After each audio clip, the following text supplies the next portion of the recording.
Hey everybody, welcome to my review video for the 2019 AirPods, or AirPods 2 as most people seem to be calling them. In this video, I'll share my impressions of the new AirPods, contrast the differences between them and the old ones, and also tell you if they're worth it, so stay tuned.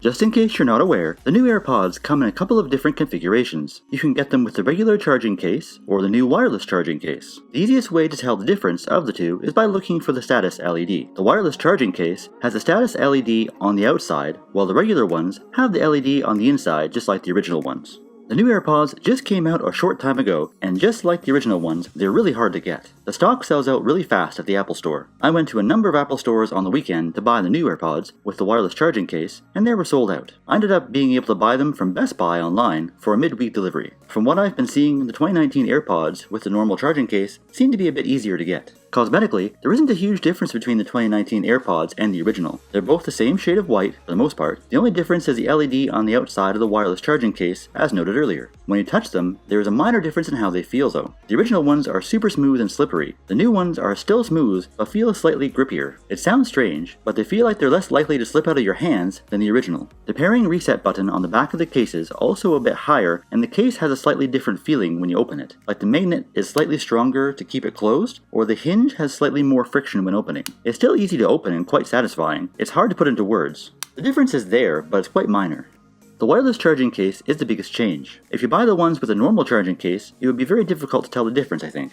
The wireless charging case works quite well. In my testing, it's really easy to put on the charger, and the light lets you know when it's charging, but the light does turn off after a short time, so don't depend on it to continuously tell you the charge status while it's on the charger. I've been using this Mint wireless charging mat for both my AirPods and iPhone, and it's been working really well, and it's a good price. I'll leave a link to the review video in the description below so you can learn more about it if you like. But the wireless charging feature has been pretty handy for me so far.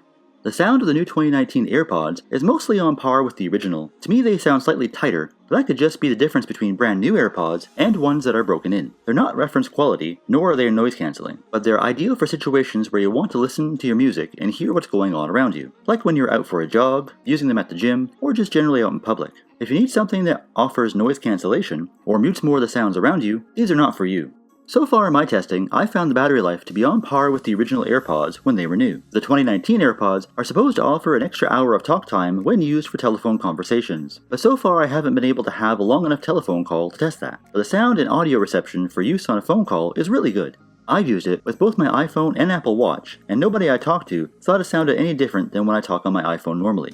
One of the new features of the 2019 AirPods is the touchless Hey Siri command. With the AirPods 2, you don't need to waste one of your double taps to use Siri anymore. They now just listen for the command all the time. This is supposed to be accomplished by an additional gyroscope that can determine when you're talking and only activates the microphones when you're talking, so it cuts down on the amount they have to listen and helps extend battery life for phone calls.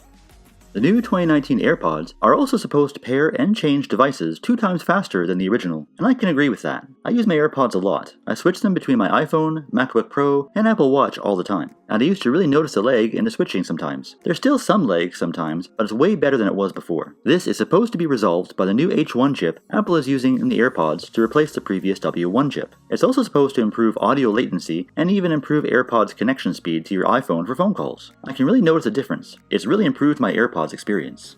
So are the new 2019 AirPods worth it? If you're new to AirPods, definitely. Especially if you have an iPhone or are in the Apple ecosystem. They're especially awesome for those with cellular Apple Watches due to the increased battery life and decreased latency in connection times answering a phone call. But what if you already have AirPods? Are they worth it then? Not unless you're looking to buy new ones to replace your old ones due to battery life deterioration or lots of wear and tear. The new 2019 AirPods are not revolutionary, they're more evolutionary. They have some nice additional features, but I think for the most part I wouldn't rush out to buy them just for the sake of having the newest ones. Other than some evolutionary updates like hands-free Siri and a faster connection time, they aren't that much different from the originals. In fact, if you're in the market for AirPods and found the price a bit steep, now is probably a good time to look for sales on the original AirPods, as they still sound great and work quite well. I mostly wanted to replace my AirPods because I've had them since the first day they were available in the store and use them a lot. which has led to battery life deterioration. Just before I got the new ones, my old ones were only getting about an hour and a half to an hour and 45 minutes of battery time per charge. I'm just happy the new ones came out, as I was going to buy new ones shortly anyway. And one thing I'd like to make clear, the battery life deteriorating over the time I've had them is not a defect or designed obsolescence by Apple. It's just physics. With current battery technology, you can only get so many charging cycles before performance degrades. I use them a lot. There was a 6-month period where I was using them 10 to 12 hours per day. Your AirPods lifespan may differ greatly from mine depending on how you use them, but they lasted me almost 2.5 years, so I'm not complaining. As for the AirPods wireless charging case, whether that's a value depends on your stand on wireless charging. It's a cool feature if you have a wireless charger for your iPhone, then it can be pretty handy, but it's not mission critical as they do charge slower using wireless charging anyway. If wireless charging is important to you, then splurge for the extra expense, but if not, save yourself some money and get the regular ones. As for the wireless charging case for those who already own AirPods, I'd recommend skipping that purchase unless your AirPods are relatively new and just saving up for the whole package if this feature appeals to you, as the battery life of your existing AirPods is likely already diminished, which means you'll get a shorter lifespan out of the purchase in total if you bought the wireless charging case by itself. To learn more about the 2019 AirPods pricing and features, check out my AirPods 2 general information video. I'll leave a link in the description below. Well everybody, that was my review of the 2019 AirPods. What do you think of the AirPods 2? Are they worth it? Share your thoughts in the comments below. If you enjoyed this video or found it helpful, feel free to give it a thumbs up. And while you're down there, don't forget to ring that bell and subscribe to the channel for more tech videos, including tech how-tos, every week. As always, thanks for watching, and we'll see you in the next one.